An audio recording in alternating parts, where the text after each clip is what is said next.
Ooh. Hey everyone, welcome to the Tom's Hardware Podcast for today, October 12th, 2021.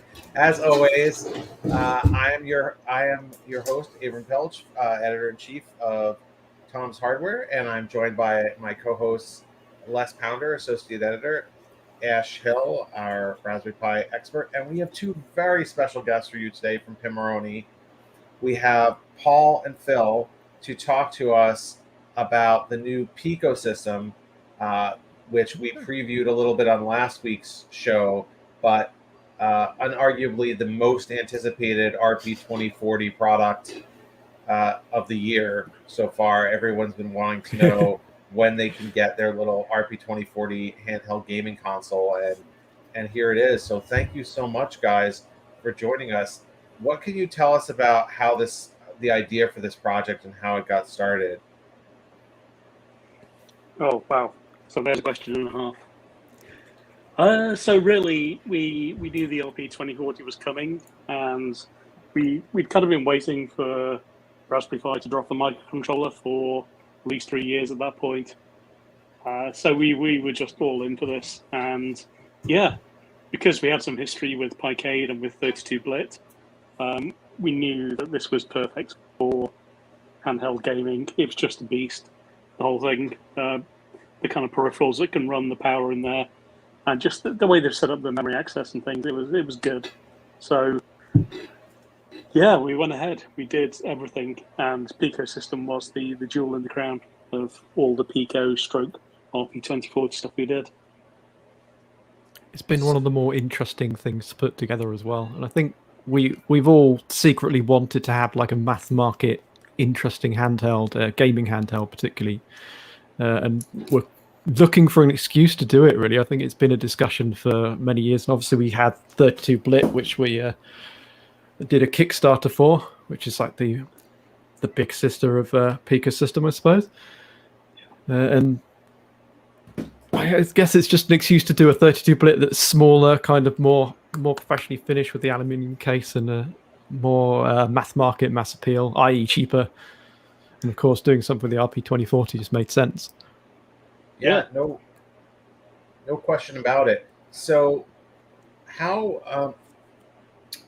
what is the main source of games, and how are people going to put games on this, make games for it, get games for it? We're kind of hoping that people are going to be the main source of the game. So the real crux or linchpin behind this and 32-bit concept was that we make something that is easy enough for people with no real experience targeting handheld consoles, but at least some intent to develop games for something like this that's open source and not limited anyway, like standard gaming consoles where you have to pay like a subscription fee or whatever for the SDK. So the idea was we'll put the hardware out and hopefully people will come along and build games for it that are interesting, and that's happened already with 32-bit, and we were able to tap into the 32-bit ecosystem and bring some of that over to produce the Picosystem games, including the Super Square Brothers launch title, which started out life as a 32-bit game and required, I think, 3 of us to just hack away at it to get it running on the Picosystem for a week or so. That is a great game, that one. I played that. It's quite visceral when you jump on your enemies' heads. It's not like cutesy Mario. It's like, yeah, we're going to see what kills. That was fun. So there were a few kind of legends in the 32-bit community who kind of did a lot of the heavy lifting, and they just see a new thing and they just crack the nuts. So the 32-bit API got ported fairly quickly to it was a thing before we really properly announced Picosystem, wasn't it? It was ported. Just turned up and said, "Yeah." It was ported to the VGA board, in fact, to make like a VGA version of the 32-bit, and then that, because it was Pico-based, just led into it being available for the Picosystem as well. It was totally a bolt from the blue. We were not expecting it, but. So what programming languages are best for creating games in this, and what sorts of libraries would you use? The stuff we support is the 32-bit SDK, which is C++ and fairly mature because it's been around for like a couple of years, has a lot of people who are invested in it. There's MicroPython, which is a work in progress because we're building a separate C SDK for Picosystem rather, that is a little bit simpler than the 32-bit one, is a little bit more straight to the point. And then on top of that, we're building a MicroPython port, which will allow people to write games in Python as succinctly as possible, really. The idea is to get the boilerplate code to an absolute minimum, so people who don't really know what they're doing, are new to games dev, can just come in and write a few lines of code and have something that looks like a game. And then the Circuit Python as well, which has Display IO, which is like a bufferless display output library, which allows you to drive big displays without using up gobs of RAM. And then UGame/Stage library, which are games libraries that are kind of based around the way that the Game Boy works in terms of rendering graphics. And again, that's like a whole different ecosystem that I'm not super familiar with, but I'm just kind of dabbling my toes into to see how it works. Phil? So there are what is it, 4 different ways currently of doing? Yeah. Yes, Les. Phil, so if one wants to make a game, right, what's the easiest route for them to make a game? I found Circuit Python was easy just to get something up and running pretty quick, but how difficult is C++, like a learning curve? It can be a learning curve just to get it compiling and building, which is the big thing. Whereas MicroPython, you can just type code into the REPL and have stuff work pretty much straight off the cuff.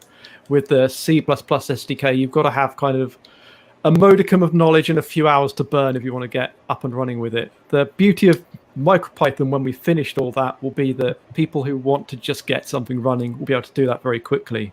And then the C++ SDK and 32-bit SDK are for people who want to dabble in C++, and for people who are really serious about writing a game that will target a bunch of platforms, because the 32-bit SDK compiles for Windows, Linux, macOS, emscripten, which is runs in your browser basically, Picosystem, and 32-bit.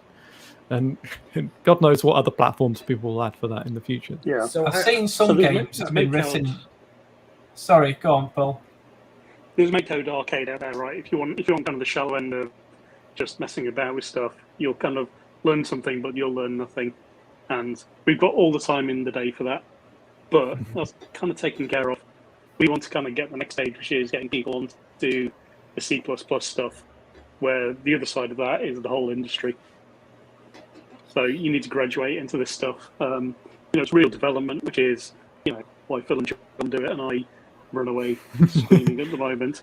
I think the proof of this concept is that we have people who've published games for this platform on itch.io already, and they are playable in your browser when you go and check them out. You can download them for your desktop computer and play them, and they are, for all intents and purposes, a published, shipped, actual game. So we're doing something that lets people build indie games, but isn't necessarily roped into the Picosystem platform.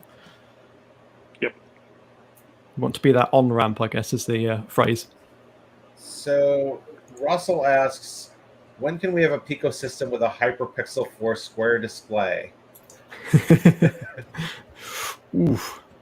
What is that? It's a 720 by 720 pixel display. I think possibly never, but you can run all of the 32-bit SDK code on a Raspberry Pi, so there's nothing stopping you slapping up a Raspberry Pi, adding some buttons, putting that screen on it, and just upscaling the SDL games to fit on that screen. And all the Picosystem titles that are built against the 32-bit SDK would actually run on SDL.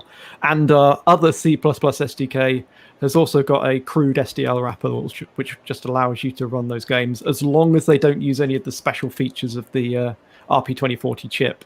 It allows you to run those games in SDL. Because that's all part of the debug process. Get yourself a little Fresnel lens. Well. It's not too long before someone writes an emulator for the RP2040 and we can just run the games in that as well. So, yeah, I can imagine. David asks, can you write games for it in Lua via 32-bit SDK? I think Lua is pushing even the 32-bit quite far. So that I won't say no. It's theoretically possible, and the 32-bit lure could be ported to the Picosystem, but it probably wouldn't be that much use for anybody. Somebody's got Pico 8 kind of running on the Pico. Oh yeah, right? that's technically lure, isn't it? Yeah. So it's interesting. We shall see, I think, on that front. So I'm curious. Do you have any great games you want to that you can show us? I've got a bunch of stuff that I have running in a virtual machine, which is somewhat troublesome to play, but I shall see if I can show off anything that we've got up and running. Let's try this. Yeah. My VM window size has changed, so bear with me a second while I drag around some things and make it. This isn't. There we go. Perfect. Let's pretend that never happened. Yeah. So here we've got the 32-bit SDK, which is the SDK for the 32-bit and also Picosystem. We've got Pico Extras, which is the Raspberry Pi Pico SDK stuff that hasn't quite made it into the Pico SDK yet. We've got Pico SDK, which is the Pico SDK, and we've got a few games dangling around here. So we've got my version of Rocks and Diamonds, Snake, and Dots. So we go and dive into one of these. We'll Rocks and Diamonds first, and you can watch me fail at that. We have our build directory, and I have already compiled it from source. So we can run the SDL wrapper of this game and just run it in Linux. So the great thing... Oh, no, I've lost it. The great thing about this is you can write your game and test it locally without having to worry too much about flashing it to the system over and over again. And for me, I tend to program via trial and error an awful lot. So when I'm writing a game, I want that loop to be very tight between making a change to code and actually testing it out. So I can run this game locally, test it out, realize that it's maybe a little bit too difficult, and then make some changes to the code and come back around again. So that is a game that runs on the Picosystem, just being shown in SDL. What else have we got? We've got Dots, which again, I have a build Pico directory, so proof is in the pudding. That has the UF2 already built in there. And then we have the local build directory, which has... no, why am I trying to CD into the game? That doesn't work. Which has our running game. All these games will run on platform as well, which I will be able to show poorly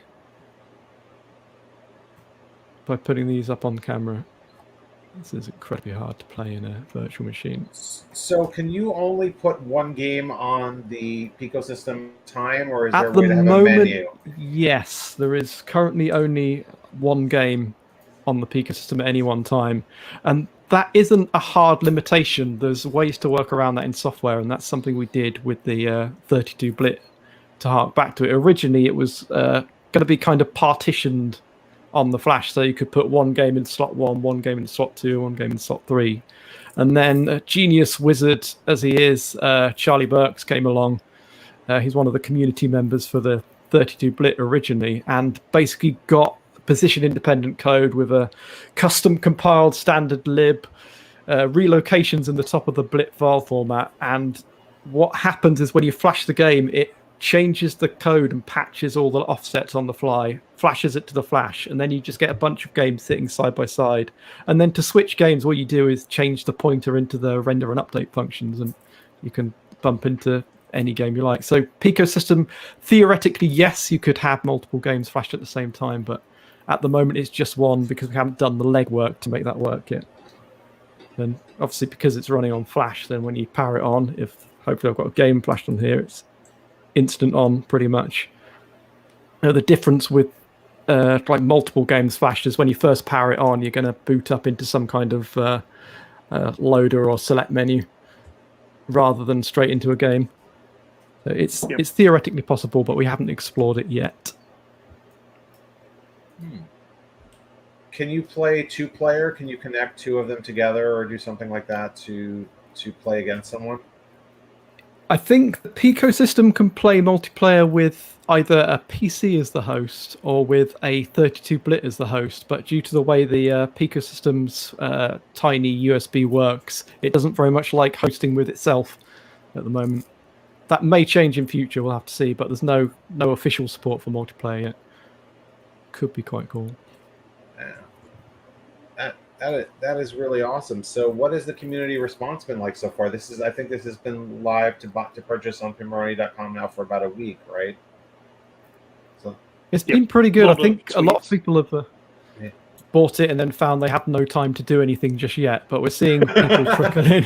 It's always the case, isn't it? I think a lot of people will buy it, play the game on there, set it to one side, and then realize they have work to do and not get around to doing anything just yet. But I think people will gradually pick it up, and momentum will gain, as we saw with 32-bit. It takes just a little while for people to get on board and start doing stuff. But we seeded a few of them out to some of the 32-bit users and some beta testers, and they've already ported like a bunch of games. So there's maybe 20 titles running on there at the moment to do a finger in the air guess. And that's only going to get better as more and more people start doing stuff with Python and start doing stuff with the C++ SDK. Yep. So, So do you what we've got support going Make on Code is- Arcade? I think we don't make the minimum requirements for Make Code Arcade. I believe they need 2 more buttons. We are sorely missing. It's Something like that, anyway. It's interesting because for his birthday, we got my son a Pi Gamer from Adafruit, which feels like a somewhat of a spiritual predecessor to this, and that that is not nearly as well made or cool as this. But he was like, "Oh, great! I can take my Make Code arcades that I've been making and throw it on here." But as you said, that's Make Code Arcade is pretty basic. It doesn't give you. I think their screen skills. resolution is 160 by 120 as well, which we don't make with our 120 by 120 screen. The square screen is an odd but strangely compelling choice, which shuts us out of a few. I mean, again, the Pi game, the U-game stuff on CircuitPython expects a 120 by 120 or 128 by 128 pixel screen. But the author basically just went, just cut 4 pixels off each side. It'll be fine. So that'll work. But when you've got 160 and you're trying to cut it down to 120, it's a little bit of a stretch. So there's no reason why the stack that runs Make Code Arcade couldn't work. It just doesn't meet their requirements, and thus any existing games wouldn't necessarily work well. That makes sense. I like Make Code, so I'd kind of like to see that. Yeah, I just mentioned that because that's my son's, my 9-year-old's gaming platform of choice. Although I keep telling him he should learn other stuff, but he when we got him a Pi Gamer, he was like, "Oh, great! I'm gonna do stuff with Make Code Arcade for this." So it's interesting, but I think obviously getting people to learn a more serious programming language like C++ is a good thing, particularly as you get older. I'm always a big fan of getting people, even kids, to use adult programming languages so that they can learn the way that like the real programmers do it. So that's pretty cool. Are you doing any special tutorials or anything like that to help folks get started? We are slowly working through those. Yeah, we're hoping to produce like a full set to document our own SDKs and the MicroPython and the other CSDK, so that we've got like basic concepts covered. Yeah, so we've got 2 things going on here which overlap each other. It's kind of a Venn diagram of stuff we have to do. We've got the content for 32-bit that we still owe people, and we've got Picosystem, which is overlapping. So what we have to get on with now is just releasing the content there, but also doing more. So things like mini game jams, so give people a theme, some assets, and keep generating assets on a month-by-month basis, and give people challenges to do, just to give people a reason to dive into the C++ or whatever platform, whatever kind of environment, to start making stuff really. Because just saying, "Oh, do the code tutorial and learn this concept," isn't very compelling.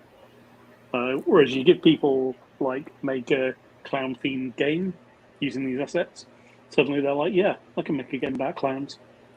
So that's the thing we've got to do now, and we can actually get on with that now. Picosystem is launched finally.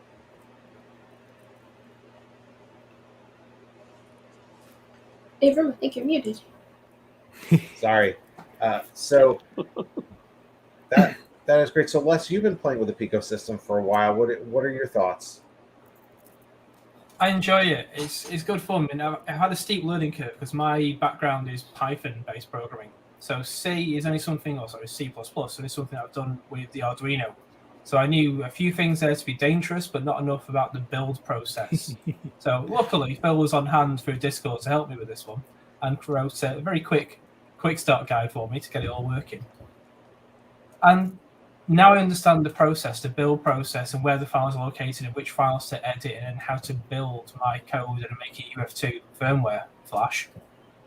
It's quite simple.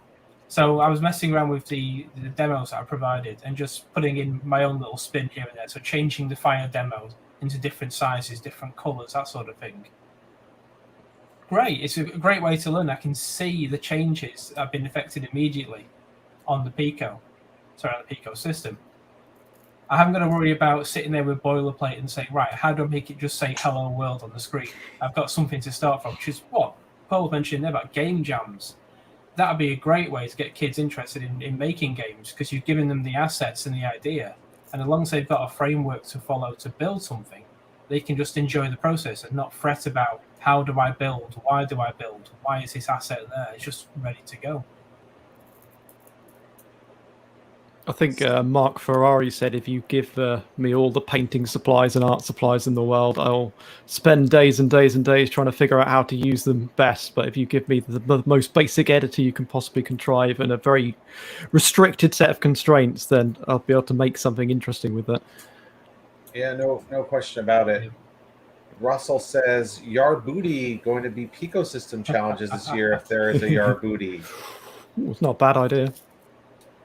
Yeah, I think we're on the fence about Yar Booty because Hell, who's head of content, it was her first Yar Booty being involved last year, and she realised how wrecking it is. Because that's a long weekend.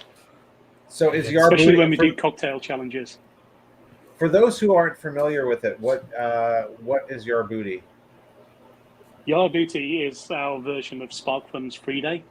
Because when we were starting out as makers, we were pretty broke, me and John. So we relied on SparkFun having a free day where they gave away stuff.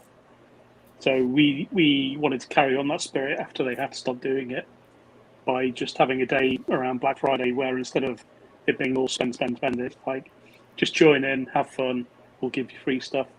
Thank you for being here. Thank you for doing things kind of the Pimoroni way, the happy way. Oh, that's great. So we'll do something this year, but it probably won't be quite as involved as we previously have done. So you guys have just created an awesome amount of RP2040 kit in the last 9 months or so. Quite a bit, yeah. You know, from the Wi-Fi expansion to the VGA to the Explorer. I mean, it's just an amazing collection. What else is there left for you to do? What would you like to do next with RP2040? Audio synths. Yeah. Audio. I've been wanting to do a synthesizer kind of thing for ages because I think a lot of us are very into music and making beepy boopy sounds. So finding some way to spend some of our time just playing about with that is a good idea. I'll give you the inside track here. We've just sent off all the prototypes today for a kind of Keyboard plus encoders, which we're going to call the Keycoder. And that's going to be a 4x4 grid, but you can have either a keyboard switch or a rotary encoder in each of the slots and mix and match as you like, is the idea. And it's sorting. But then you can have like 16 rotary encoders if you like. And just, that's very nice. Get real creative. So I'm excited about that. Which, of course, lends itself very well to musical shenanigans. Yeah, no question. I think folks who have seen the show for a while know that we have definitely played with the Kibo a lot. And then I have this Adafruit Macro Pad here, which I have programmed in CircuitPython, which I don't have it turned on right now, to play tunes while you each key is like a different note. And so, you know, I taught myself to play a really complex song like "Smoke on the Water" by hitting a few keys. I found I could connect my Keyboard 2040 to my synthesizer and actually use it as like a step sequencer or something. Completely redundant, but still entertaining nonetheless. Yeah, oh, that is really cool. So speaking of things that are really cool, Les, you've also been looking at a new Cytron board recently, correct? I have, yes. It arrived in the UK yesterday, all the way from Malaysia, and it's following a tradition of great boards from Cytron. And we've reviewed the Maker Pi Pico already and the Maker Pi RP2040. I'll do an overhead shot so you can see them. There you go. There, they are on top of the Pi 400. These have been great. They break out all the GPIO pins that you want to build. In this case, a robot, or in this case, anything you want. It just breaks out everything. Grove connections, lots of fun. But they've got a new one, which is for the Raspberry Pi 400, but it does work with all the other Pi as well, the other 40-pin Pis. It's the Maker Pi hat. I'm going to just go to a product shot here. You can see it. And really, all it is a breakout for the GPIO. But it's quite clever. It's also quite cheap. It's $8, which is really good. So you'll see at the bottom of the board, like an IDE hard drive connection. That connects to the 40 pins to the Raspberry Pi GPIO. At the top, we've got male pin headers to plug in hats. You can plug in a hat. I've put a Sense hat on mine today just to test it out. To the left are Grove connections, and you've got one for I2C, you've got UART, and one for a GPIO breakout. To the right-hand side of the board, we've got a female header. So if you want to plug in your male header wires straight into it, no problem. There's a buzzer at the bottom as well, and there's 4 inputs. What it also features is something that I really like about this board and the previous boards that have been in the range. The LEDs that show that the board is actually working. So if you want to see a GPIO pin flashing on and off, it's all on the board ready to go. You haven't got to put in an LED. So if you're working in a classroom environment, that's brilliant. The kids haven't got to worry about the wiring, just straight on and have a go. So I've been messing around because I've got quite a lot of Grove connections. And I got a PIR sensor, which is just on the Commodore 64 sticker, just on my mat there. Excuse the mess on the desk, it was tidy once. And it's just going to make a noise when I wave my hand over, but also it's going to do a chase sequence on the lights. So if you see the female header here, the lights are going to chase around there. And this is where the demo goes wrong usually, but we'll soon see what happens. There we go. Hey. Nice. And those with sharp eyesight will notice there's some modelling clay on top of the buzzer, so it's not too loud for the microphone. Top tip. Being there. Oh, all been there. But $8, this is a great piece of kit. It looks like a really powerful tool for learning. Oh, just in the comments now. That's brilliant in a Fast Show voice. Yeah, I remember the Fast Show. $8. Nice and cheap. It makes electronics just a little bit easier for those who are starting out with Raspberry Pi. The fact that you can plug in a hat as well is fantastic. So you can mess around with hats and have a great old laugh with this. So I'm going to be doing a review of this in the next week, and you can read it on Tom's Hardware. Great. I mean, there are also some really wonderful. I know Pimoroni has some really wonderful solutions for using with your Pi 400. Flat Hat Hacker. Yeah, the Flat Hat Hacker. I mean, if you have a Pi 400, you have to get that or this, because without having one of these extension boards, it's just not very pleasant to use the GPIO on the Pi 400. And then, I don't know, for me, having a Pi where you don't use the GPIO seems a waste. So we get messages sometimes. I think we got one the other day from someone who said, "Oh, hey, I got this Pi 400. What do I do with it?"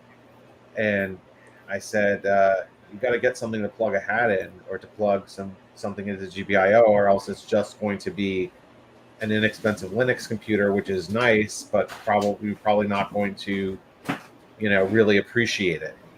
You probably say, "Hey, I just want to, I can just run Linux on my PC." But when you use, or if you use a Breakout Garden, which is fantastic, because we love the Breakout Garden ecosystem. I should say I have to get to playing with more of my Breakout Garden boards, because my son and I have just a slew of them. Now we've got this we've got the time of flight sensor. We've got the square. We've got, I think, one of the RGB LED matrices for it. We've got the screen. I think we have the black and white, the grayscale screen. It's just it's a really awesome ecosystem, the Breakout Garden ecosystem, and there's just so much you can plug in at once to have fun with. And now, of course, you can even use the Breakout Garden with your Pico, so you can get these sensors or lights or motor controller from Breakout Garden, and you can use them across, I guess you could say, across platform, either on your regular Pi or your Pico. So and you've also got some. This isn't an advert, by the way. You've got some Breakout Garden to Stemma QT adapters in the shop. I bought some of them recently. They're great for plugging in the Adafruit and the Stemma QT and the SparkFun Quick boards. Great for plug them in, away you go. Just it increases the ecosystem immeasurably. It makes it much easier to as well. That the breakouts we're releasing now are starting to have the Quest connector on that, which is like what we call the Quick Stroke Stemma QT Quest. Nice. Just so we've all got the same system. We don't want to create a new standard. Embracing it. SparkFun pulled a blinder. Adafruit adopted it. So yeah, it just works. It's a great form factor. But we're going to start including that on all the Breakout Gardens, because then you've got a standard breakout and you've got a nice, cute, wired format. I think you can get Grove to Stemma and Grove to Quick cables as well. You can. It's just all one big mishmash. Eyeing those up for my next purchase. Yes, that Russell says Breakout Garden extenders are great, especially if you abuse them for things that they aren't meant for, like cereal. Oh no! Yeah, Russell. Breakout Garden is a lot of fun. I should say, like my son and I fool around with it. We bought Breakout Garden stuff and we don't even know what we're going to do with it yet. But we're like, this is a really cool thing. I don't know what we're going to do with it, but we will figure something out because it's cool. With some of these, we need to turbocharge that. I kind of wish there was a way to do a camera with Breakout Garden that fit into Breakout Garden slot. Yeah, it's possible.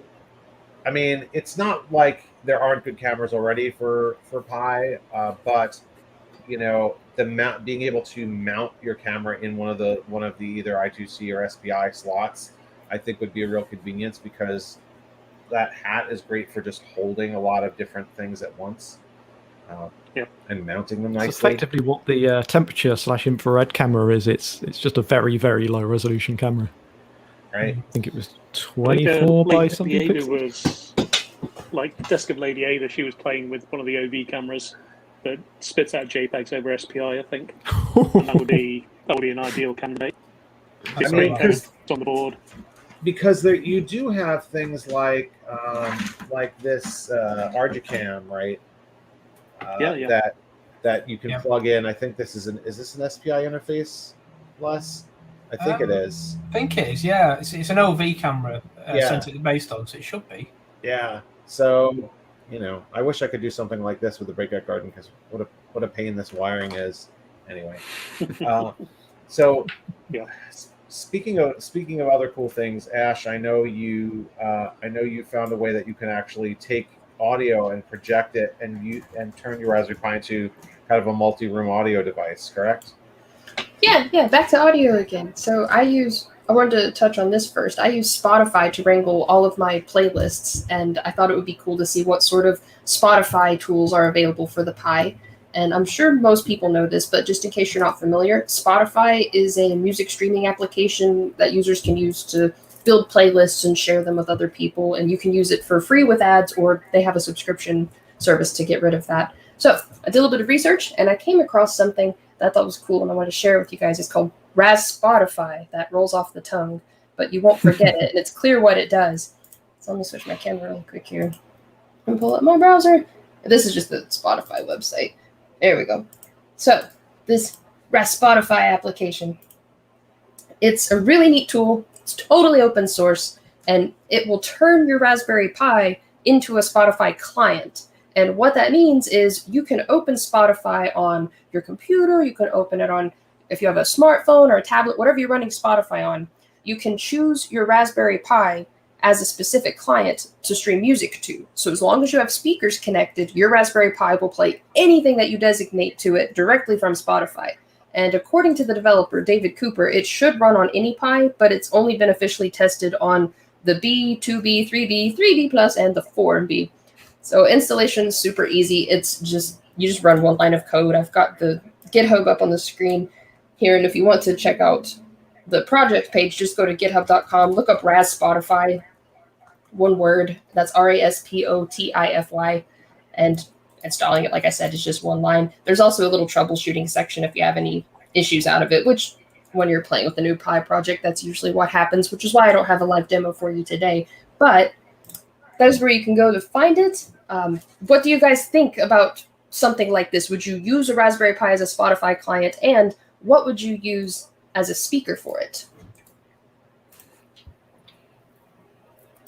Yeah, I we live used on that for our Spotify. office audio for about a year. Before So- we could take over. Yeah, I Pimoroni, remember you that. guys have your own library, Pity Spotify, correct? Trying to think of one. That's a very prototype attempt to pull the event data out of Raspotify and actually use it to show album art on an LCD screen, which is it works, I think, You think? possibly Yeah. still. It's a I cool have to try idea. it because I have a Pirate Audio hat that, again, is one of those things that's like, oh man, my son and I have to find time because we saw a Pirate Audio hat. We're like, oh, this is going to be a cool thing for project. Gives you a little screen, gives you audio out.